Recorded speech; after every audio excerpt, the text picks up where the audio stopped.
Okay, in this video, we're going to look at a couple of concepts. First of all, we're going to talk about the different tools that the government uses to actually increase or decrease government spending. So to increase or decrease aggregate demand. And we're actually going to look at basically what a budget is so you can understand how these different things kind of work together. We're actually going to start there first. So in a budget, whether it's a personal budget or whether it's a government budget, you've got basically two columns. You've got a positive column, so this is revenue that comes in that you have to spend, and then you've got a negative column, and that's expenditure, so things that you spend your money on. For the government, they make money obviously primarily through taxes. Keep in mind the difference between direct and indirect taxes. These two are not as common, but they are worth mentioning. Sales of goods and services, so there are goods and services that the government sometimes produces. Think of things like mass transportation or electricity or water, something like that. You could think of that as a tax, like when I get on a bus or subway that I have to pay buy a ticket and pay a tax. You can think of it that way, but really you're just paying for a service at that point. When I buy electricity from the government, when I buy water from the government, that's a good. Last thing a government can do is sell things that it owns. So it can sell property that it owns, like land that it owns. It can sell capital that it owns. Say a government buys a lot of cars and trucks, for police officers or whatever it might be. And, eventually they decide they don't really need those anymore and they can sell them off to secondhand consumers. Anyway, that's going to be revenue as well. The other thing they can sell is government enterprises. So sometimes you see privatization of a public good. So maybe the government has been in control of producing electricity in the country for, all of its history. But it decides, because of maybe some microeconomic ideas, things we've talked about before, it decides that it would be more efficient if a private company were in control of that. So it sells the rights or sells the ability to produce that to one or various companies. Now, that doesn't happen a whole lot, but it is worth noting that it does happen, and obviously the sale of that would become revenue. Expenditure, we can break into three different types. Current expenditure is expenditure that happens on a recurring basis. Salary to government workers, buying supplies, again, if we're talking about transportation, buying gasoline to put into the buses to help them move around. All that sort of thing is current expenditure. One very important component of that is interest on national debt. The government is constantly having to pay that off, and we'll hear more about that in just a minute. Capital expenditure is a once-off. You build a new bridge, you build a new harbor, you put in fiber optic cable in part of a city. Those are all things to improve basically the quality of your factors of production. So we can see how this is going to be linked to the PPC or to long-run aggregate supply. The point is, the government is investing in the economy, so hopefully the economy can produce more in the future.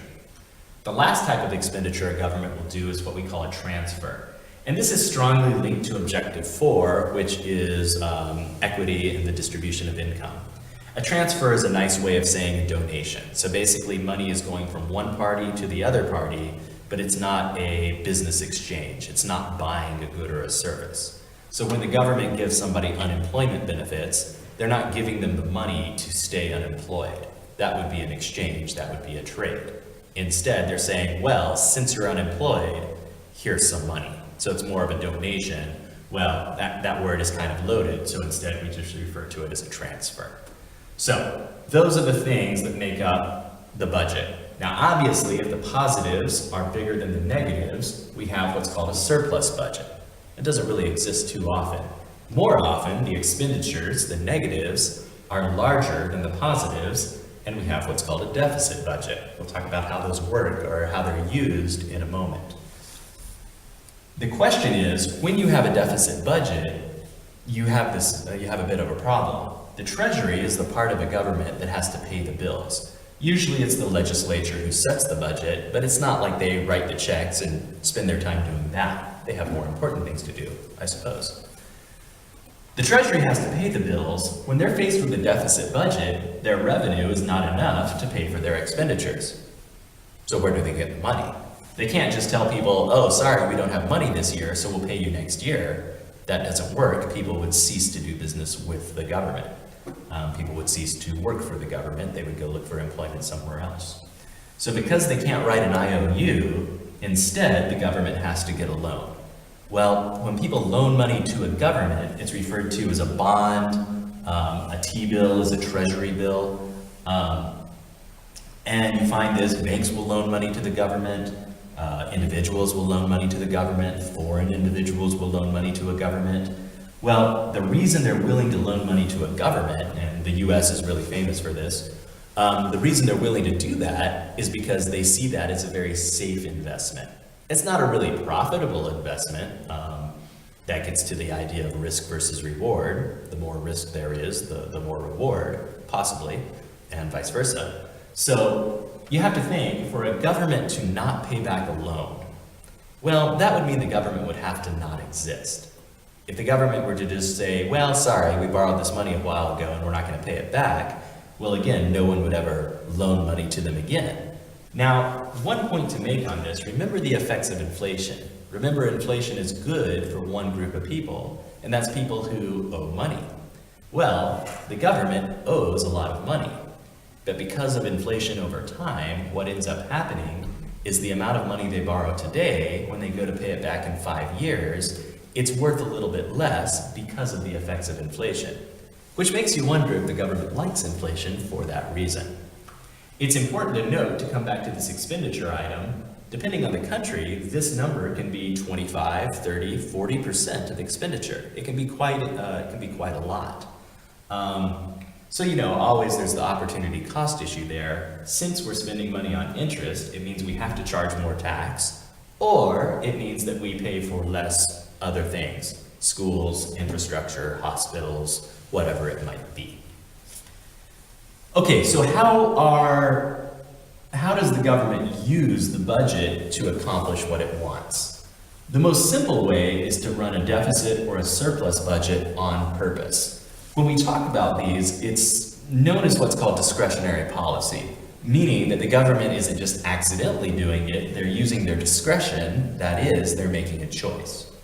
So, we can have a deficit or surplus budget, or we can make a deficit worse or bigger, or a surplus bigger or less. We can do that by changing, first of all, the amount of G. So we can choose to change the amount of money we spend anywhere over here. Now, obviously, like all things, and this goes hand in hand with the neoclassical argument, it's a lot easier to make this grow than to make it shrink.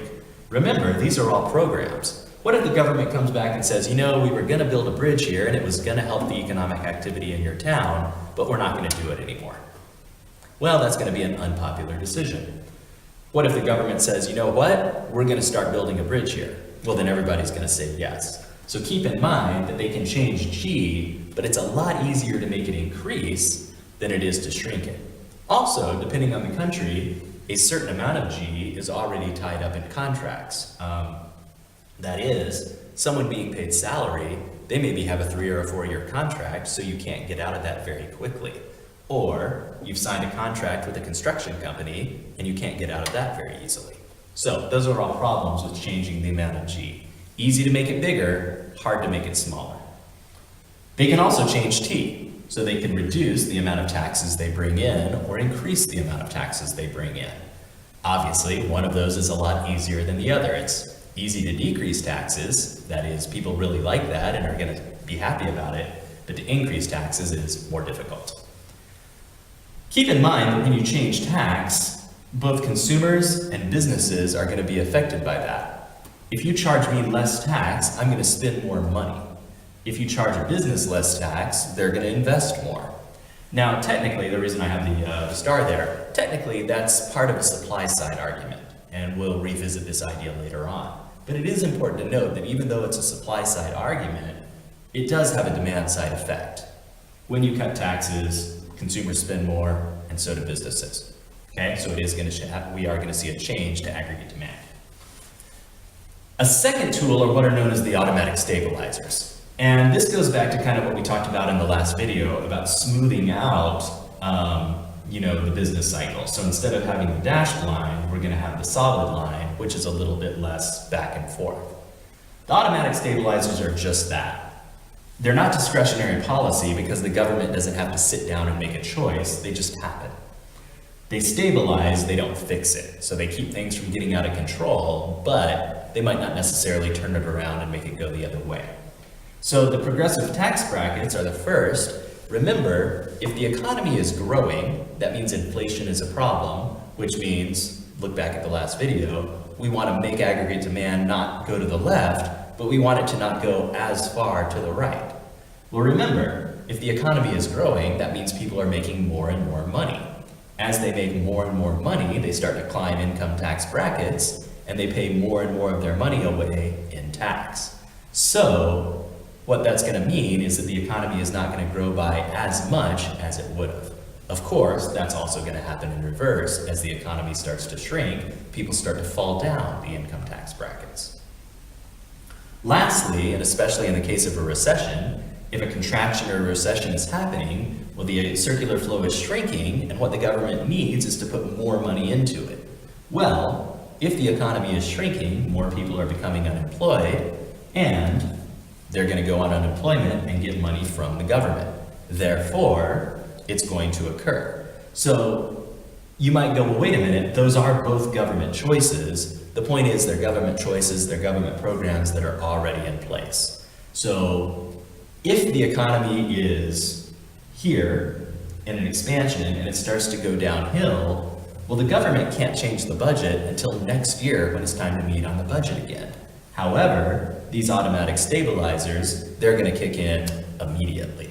Likewise, as we start to transition out of a contraction and into an expansion, it would be appropriate for the government to have a surplus budget.